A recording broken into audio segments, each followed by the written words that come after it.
Men uchun juda qiyin vaziyat Madrimov va Kanelo juda hurmat bilan muomala qilgani bo'lgan. Albatta men ham ularni juda hurmat qilaman. Shaxsan Madrimovga muxlislik qilaman. Men O'zbekistonga borganimda u bilan yaqindan tanishdim. Kaneloga kelsak, uni doimiy muxlisi bo'lganman. Qachondanligi esimda ham yo'q. Shuning uchun ularni yo'q qilib tashlash fikri menda bo'lmagan. To'g'ri, ularni yutishni xohlardim. Lekin qolgan raqiblarga kelsak, men ularni nokaut qilishni xohlardim.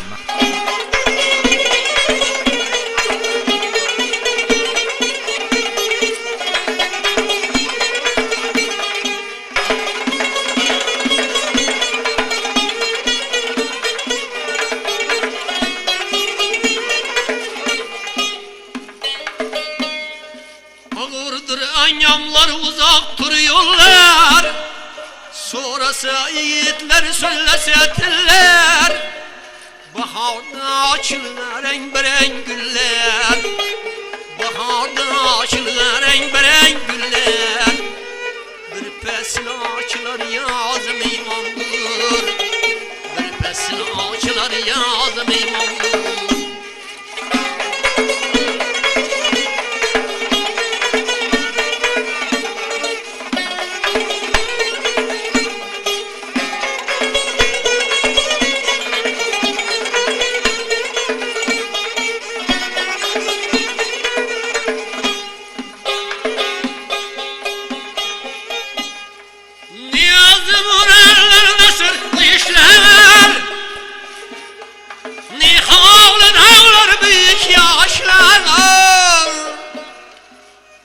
Elva 70 türlü yemişler.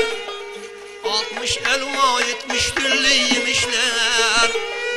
Yaştin ayrılar küze meymandır. Yaştin ayrılar küze meymandır.